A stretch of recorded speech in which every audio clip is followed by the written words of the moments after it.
Hebat juga pembangunan masa kini. Di desa Tumaritis akan dibangun jalan tembus.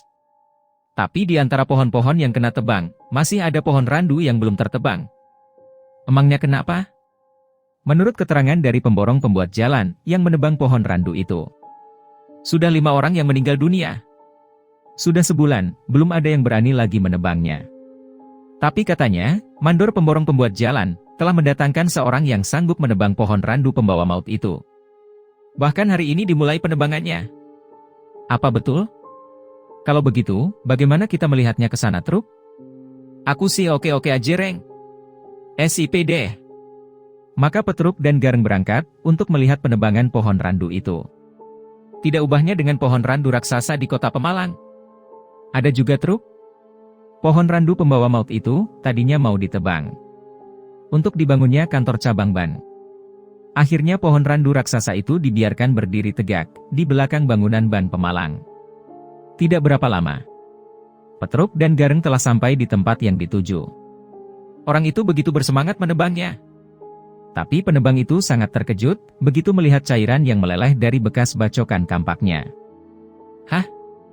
Kok ada getah seperti darah? Pak Mandor, lihatlah.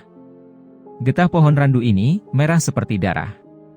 Emang setiap yang menebangnya mengatakan demikian. Si penebang tiba-tiba, aduh, perutku sangat sakit. Tolong. Sakit banget. Dia seperti yang lainnya. Tubuh itu mengelepar, tidak berkutik untuk selamanya alias tamat. Pohon randu ini memakan korban lagi. Dan anehnya lagi, tidak berapa lama, bekas bacokan di pohon randu itu lita lagi, tidak berbekas. Sekarang aku percaya, keberadaan pohon randu yang susah dirobohkan. Seminggu kemudian.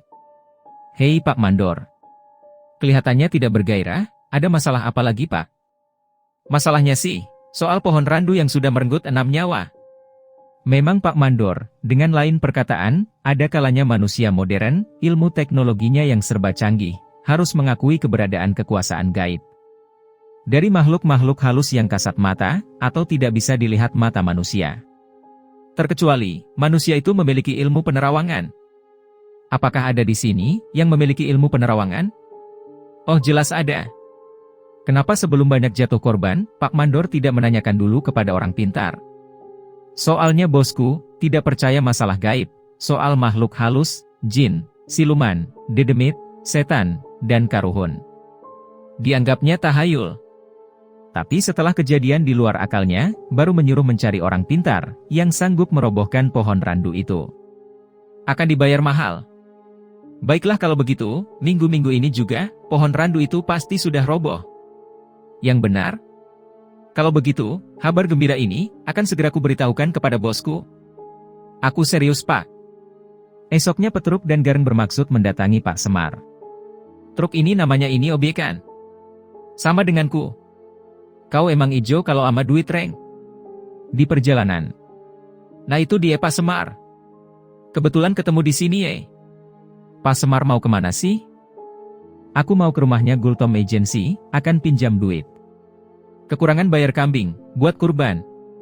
Kalau begitu, Pak Semar tidak usah minjam duit sama Gultom Agency. Emangnya kalian mau minjamin? Petruk segera menceritakan maksud mandor pemborong pembangunan jalan tembus itu. Kalau begitu, kebetulan juga. Nanti malam kita kerjain, tanpa tahu siapapun. Kau dan Gareng yang menebangnya. Pak, tapi saya takut tamat, seperti yang 6 orang itu. Iya, Pak. Aku bertanggung jawab. Baiklah kalau begitu, percaya kepada Bapak. Malamnya. Hei, penghuni pohon randu, demi kepentingan umum, kumohon kau merelakan pohon ini, akan kutebang.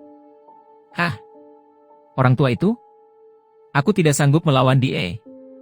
Maka, ya, aku terpaksa akan mencari pohon yang lain untuk tempat tinggalku. Terima kasih atas kerelaanmu. Lalu, cepatlah kalian tebang, penghuninya sudah pergi. Baik, Pak. Jadi kita dapat duit, Truk? Dengan semangatnya Petruk dan Gareng menebang pohon randu itu. Beberapa jam kemudian, pohon itu telah roboh. Sekarang juga Pak Mandor, akan kuberitahu. Malam-malam begini? Biarin besok aja. Mandor dan bos pemborong pembangunan jalan Alangkah gembiranya melihat kenyataan ini. Terimalah imbalan yang telah dijanjikan. Terima kasih. Lalu mereka pulang. Pak, uang ini tentunya dibagi 3, ye? Dibagi 4. Yang sebagian akan kuserahkan kepada Yayasan Yatim Piatu. Saya sangat setuju, Pak.